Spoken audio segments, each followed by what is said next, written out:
আসসালামু আলাইকুম। ক্লাস 6 এর ইতিহাসের ক্লাসে আজ তোমাদের প্রাচীন ভারতীয় উপমহাদেশের বিজ্ঞান চর্চা।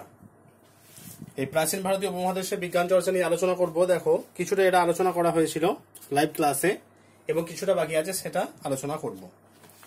সেটা আলোচনা করার আগে আর্যভট্ট টিকাটা একটু আলোচনা করে দিই। দু একজন আমাকে বলেছো আর্যভট্ট টিকাটা আলোচনা করে দেওয়ার জন্য। তাহলে আর্যভট্ট টিকাটা আগে আলোচনা করি, তারপর বাকি অংশটা আলোচনা করব।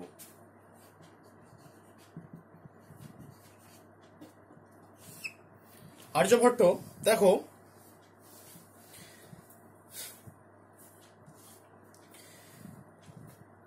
গুপ্ত যুগের একজন বিখ্যাত জ্যোতির্বিজ্ঞানী ছিলেন এই আর্যভট্ট। আর্যভট্ট শুধু জ্যোতির্বিজ্ঞানী ছিলেন না, তিনি গণিতেও যথেষ্ট পারদর্শী ছিলেন। তাহলে গুপ্ত যুগের একজন গণিতজ্ঞ এবং জ্যোতির্বিজ্ঞানী ছিলেন এই আর্যভট্ট। আর্যভট্ট তিনি গণিতকে একটা আলাদা চর্চার বিষয় গড়ে তুলেছিলেন। তার কাছে গণিত ছিল একটা আলাদা চর্চার বিষয়। তাহলে আর্যভট্টর যে বিখ্যাত গ্রন্থ, তার নাম কি? আর্যভট্টের বিখ্যাত গ্রন্থের নাম আর্যভট্টীয়।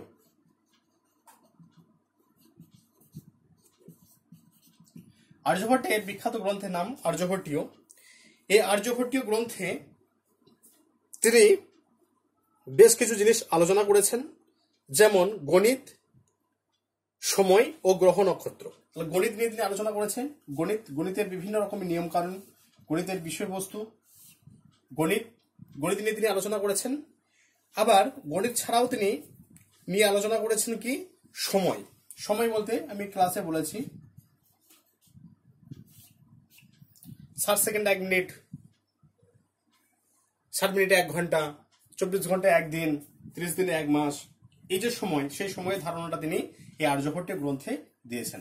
এছাড়াও তিনি আলোচনা করেছেন গ্রহ নক্ষত্র নিয়ে। বিভিন্ন গ্রহ নক্ষত্র, তাদের অবস্থান, তাদের পরিক্রমণ, আবর্তন, এই সমস্ত দিকগুলো নিয়ে এই আর্যভট্টীয় গ্রন্থে আর্যভট্ট আলোচনা করেছেন।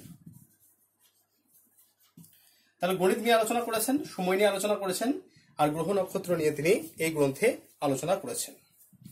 দেখো, গণিতের উপরে তিনি ফোকাসটা দিয়েছেন এবং তিনি শূন্য এবং দশমিকের ব্যবহার, এই শূন্য, আজকে যে শূন্য আমরা ব্যবহার করি, সেই শূন্য এবং দশমিক, সেই দশমিকের ব্যবহার কিন্তু আমরা এই আর্যভট্টের গ্রন্থ থেকে জানতে পারি। ঠিক আছে? তাহলে এই জিরো বা শূন্য এবং দশমিকের ব্যবহার, এইগুলো আর্যভট্টের কাছ থেকে আমরা জানতে পেরেছি বা শিখতে পেরেছি। তার যে আর্যভট্টীয় গ্রন্থ, সেই গ্রন্থে তিনি এগুলো আলোচনা করেছিলেন। এছাড়াও দেখো, আর্যভট্ট আরো কি বলেছেন, যে পৃথিবী গোলাকার এবং পৃথিবী নিজের অক্ষের চারিদিকে ঘুরছে। তাহলে পৃথিবী গোলাকার, আমরা ভূগোলে পড়েছি যে পৃথিবী পুরোপুরি গোলাকার না হলেও একটু কমলালেবুর মতো উপরটা নিচেটা একটু বসা, তবে কিন্তু পৃথিবীর আকৃতি গোলাকার। তাহলে পৃথিবীর আকৃতি গোলাকার, এটা আর্যভট্টই বলেছিলেন। পৃথিবীর আকৃতি গোলাকারের সঙ্গে সঙ্গে তিনি এটাও বলেছেন যে পৃথিবী নিজের অক্ষের ওপর পৃথিবী ঘুরছে, নিজের অক্ষের ওপর কিন্তু পৃথিবী ঘুরে চলেছে।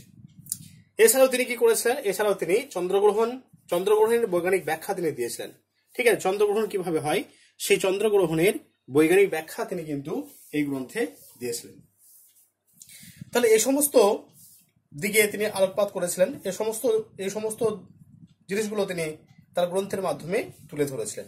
তাহলে অতএব আমরা বলতে পারি যে গুপ্ত যুগের একজন উল্লেখযোগ্য গণিতজ্ঞ এবং জ্যোতির্বিজ্ঞানী ছিলেন এই আর্যভট্ট। এভাবে তোমরা এটা লিখবে 3 নম্বরের মতো করে। টিকাতে 3 নম্বর থাকে, 3 নম্বরের মতো করেই কিন্তু তোমরা আলোচনা করবে। প্রাচীন ভারতে খনি এবং ধাতু বিজ্ঞানও ছিল যথেষ্ট উন্নত।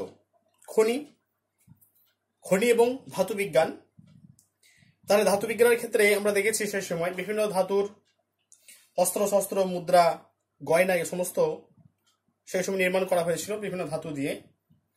তবে ধাতু বিজ্ঞানের একটা উল্লেখযোগ্য বৈশিষ্ট্য আমরা পাই দিল্লির নিকটবর্তী মেহরৌলি লৌহস্তম্ভে। ঠিক আছে, দিল্লির কাছাকাছি, দিল্লির যে কুতুব মিনার, সেই কুতুব মিনারের ঠিক কাছাকাছি জায়গাতে এই মেহরৌলি লৌহস্তম্ভটি অবস্থিত। মেহরৌলি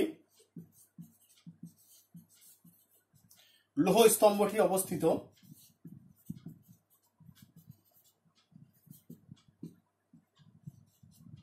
দিল্লির কুতুব মিনারের নিকটবর্তী স্থানে এই মেহরলি লৌহ স্তম্ভটি অবস্থিত। তাহলে এই মেহরলি লৌহ স্তম্ভের বৈশিষ্ট্য কি না, মেহরলি লৌহ স্তম্ভের প্রধান যেটা বৈশিষ্ট্য সেটা হলো আজকেও এই মেহরলি লৌহ স্তম্ভের গায়ে কিন্তু মরচে ধরেনি। ঠিক আছে, আজকের দিনেও কিন্তু এই যে মেহরলি লৌহ স্তম্ভ, সে মেহরলি লৌহ স্তম্ভের গায়ে আজকের দিনেও মরচে ধরেনি। এটা হচ্ছে এর একটা অন্যতম বৈশিষ্ট্য। আচ্ছা, ধাতু গলানোর কাজ সেই সময় শুরু হয়েছিল এবং যেহেতু ধাতু গলাতে গেলে রসায়ন বিদ্যা বা কেমিস্ট্রি যেটাকে বলে, সে রসায়ন বিদ্যা বা কেমিস্ট্রির প্রয়োজন। তাই রসায়ন বিদ্যা জ্ঞান ছাড়া এই রসায়ন যে বিদ্যা বা রসায়ন বা কেমিস্ট্রির যে জ্ঞান, সেই জ্ঞান ছাড়া কিন্তু ধাতু গলানোর কাজটা সম্ভব ছিল না। সেই সময় এই রসায়নের কাজ শুরু হয়েছিল এবং রসায়নের জ্ঞানকে কাজে লাগিয়ে সেই সময় ওষুধ তৈরিতে এই রসায়নকে ওষুধ তৈরিতে কাজে লাগানো হয়েছিল। দেখো, তাহলে ঔষধ তৈরিতে যেহেতু রসায়ন লাগে, তাই সেই সময় রসায়নের জ্ঞান মানুষ অর্জন করেছিল এবং রসায়নের জ্ঞানকে কাজে লাগিয়ে মানুষ নানা রকমের ঔষধ তৈরি করতে সেই সময় শিখেছিল। শুধুমাত্র ঔষধ তৈরি নয়, এই ঔষধ তৈরির পাশাপাশি বিভিন্ন খাদ্যদ্রব্য এবং সুগন্ধি তৈরিতেও রসায়ন বিজ্ঞানের একটা উল্লেখযোগ্য ভূমিকা ছিল এবং মানুষরা সেই জ্ঞান উপলব্ধি করে তারা এই রসায়নকে, সুগন্ধি দ্রব্য এবং খাদ্য তৈরিতে রসায়নের জ্ঞানকে তারা কাজে লাগাতে শিখেছিল। এরপরে তোমাদের আলোচনা করা আছে কৃষি বিজ্ঞান নিয়ে।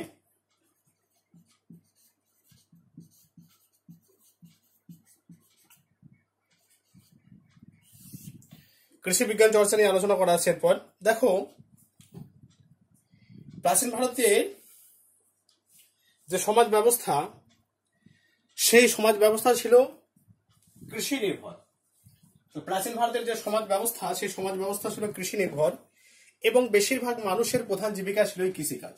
তাহলে কৃষিকাজ ছিল সেই সময় প্রাচীন ভারতের বেশিরভাগ মানুষের প্রধান জীবিকা।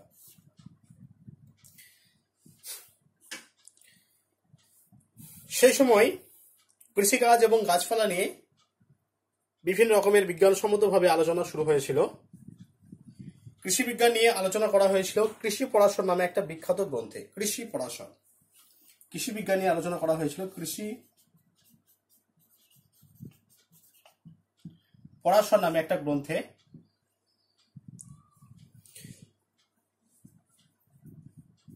এই গ্রন্থে কৃষি সংক্রান্ত যে চিন্তা ভাবনা বা পরীক্ষা নিরীক্ষা, সেই সমস্তগুলো এই কৃষি পরাশর গ্রন্থে আলোচনা করা হয়েছিল। তবে এই কৃষির পাশাপাশি পশু পাখি নিয়েও কিন্তু বৈজ্ঞানিকভাবে আলোচনা করা হয়েছিল এই প্রাচীন ভারতে।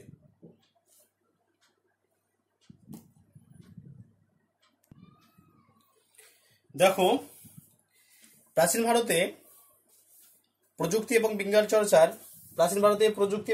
চর্চার নানা রকমের দিক আমরা দেখতে পাই ইট, পাথর এবং ধাতুর ব্যবহারকে লক্ষ্য করে। তাহলে প্রাচীন ভারতে ইট, পাথর এবং ধাতুর যে ব্যবহার, সেই ব্যবহার প্রাচীন ভারতে প্রযুক্তি এবং বিজ্ঞান চর্চার ক্ষেত্রে দেখা দিয়েছিল। তাহলে বিজ্ঞান এবং প্রযুক্তিবিদ্যা কতটা সেই সময় উন্নত ছিল তার যথেষ্ট প্রমাণ আমরা পাচ্ছি ইট, পাথর এবং ধাতুর যে ব্যবহার, সে ব্যবহার থেকে।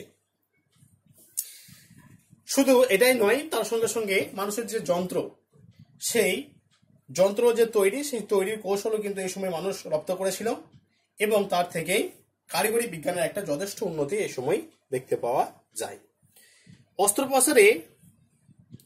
অস্ত্রোপচার যেটাকে ইংরেজিতে অপারেশন বলা হয়, সেই অপারেশনের ক্ষেত্রে বা অস্ত্রোপচারে প্রয়োজনীয় যন্ত্রপাতি চিকিৎসকরা নিজেরা কিন্তু তৈরি করতেন না। তাহলে সেগুলো কারা তৈরি করত? সেগুলো যারা দক্ষ যারা কারিগর, সেই দক্ষ কারিগররা ডাক্তারদের নির্দেশ অনুযায়ী তারা ডাক্তারদের প্রয়োজনীয় অস্ত্রশস্ত্রগুলো তারা তৈরি করে দিত। তাহলে অস্ত্রোপচারে যেগুলো অস্ত্রশস্ত্র, সেই অস্ত্রশস্ত্রগুলো ডাক্তাররা নিজেরা কিন্তু বানাতেন না, ডাক্তারদের পরামর্শক্রমে যারা দক্ষ কারিগর শ্রেণী, যারা দক্ষ কারিগর, সে দক্ষ কারিগরেরা কিন্তু এই অস্ত্রশস্ত্রগুলো তারা তৈরি করত।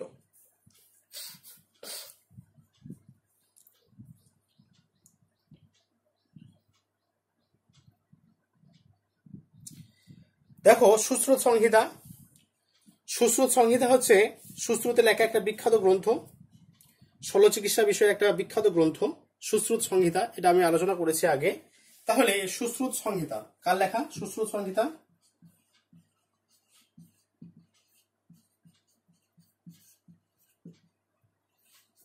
এই সুশ্রুত সংহিতা গ্রন্থটা সুশ্রুতের লেখা।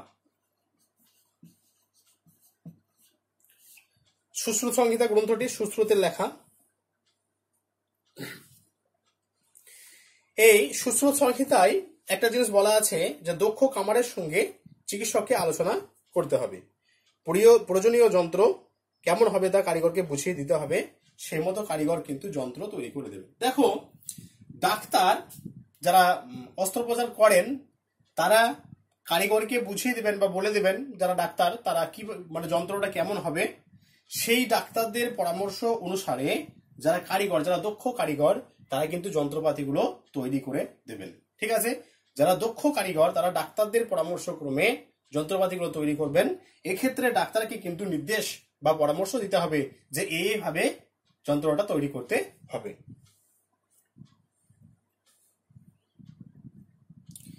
এই গ্রন্থে, এই যে গ্রন্থ সুশ্রুত সংহিতা, এই সুশ্রুত সংহিতায় যারা কারিগর সেই কারিগরদের যথেষ্ট প্রশংসা করা আছে।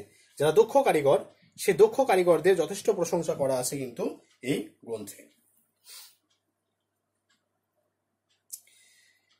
ধাতু এবং দামি পাথরের বিচার এবং পরখ করাও বিজ্ঞানের অংশ বলে ধরা হতো সেই সময়কালে। খনিজ পাথরের বিষয়ে চর্চা ছিল বিজ্ঞানের আওতায়। বিভিন্ন ধাতু মেশানো এবং আলাদা করার চর্চাও কিন্তু সেই সময় মানুষ রপ্ত করেছিল।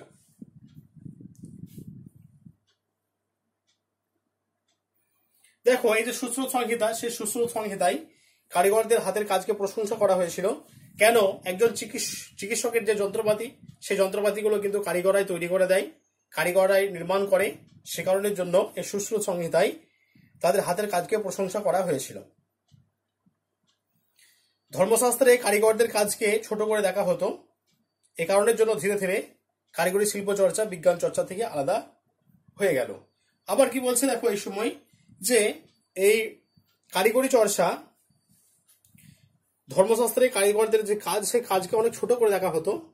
এতে মানুষ কি হতো? এতে মানুষ অনুপ্রাণিত হতো না, কিন্তু এতে কাজ থেকে মানুষ বিমুখ হয়ে পড়তো, কাজ থেকে মানুষ আস্তে আস্তে দূরে সরে যেত। ফলে বিজ্ঞান চর্চা, শিল্প চর্চা বিজ্ঞান চর্চা থেকে পুরোপুরি আলাদা হয়ে যায়। তবে যে সমস্ত মানুষরা স্থাপত্য বানাতেন সেই স্থাপত্য শিল্পী যারা, তাদের কিন্তু কারিগরি যে জ্ঞান সে জ্ঞান কিন্তু নষ্ট হয়নি, কারিগরি যে শিল্প সেটা কিন্তু নষ্ট হয়নি। ধর্মীয় প্রয়োজনে বেশিরভাগ স্থাপত্য বানানো হতো, ফলে সেগুলি ছিল মন্দির এবং মঠ। উত্তর ও দক্ষিণ ভারতে সে ধরনের স্থাপত্য এই সময় তৈরি হয়েছিল। এবার আলোচনা করব প্রাচীন ভারতের পরিবেশ চিন্তা। তোমাদের টুকরো কথার মধ্যে আলোচনা করা আছে 121 পাতায়, 121 পাতায় পেজ নম্বর 121, 121 পাতায় এই প্রাচীন ভারতের পরিবেশ চিন্তা কেমন সে সম্পর্কে আলোচনা করা আছে। দেখো পরিবেশ কি, পরিবেশ কাকে বলে?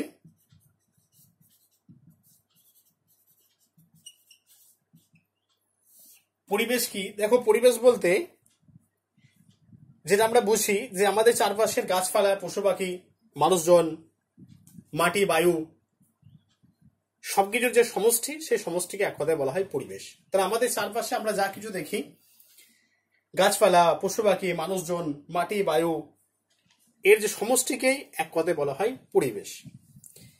তাহলে এই যে পরিবেশ, সেই পরিবেশের চিন্তা কিন্তু আজ থেকে নয়, পরিবেশের চিন্তা সেই প্রাচীন ভারত থেকেই মানুষের মধ্যে ছিল।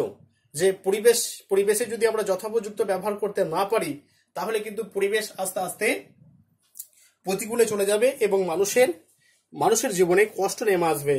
সেই চিন্তা ভাবনা কিন্তু প্রাচীন যুগ থেকেই মানুষের মধ্যে এই চিন্তা ভাবনাটা প্রাচীন যুগ থেকেই ছিল।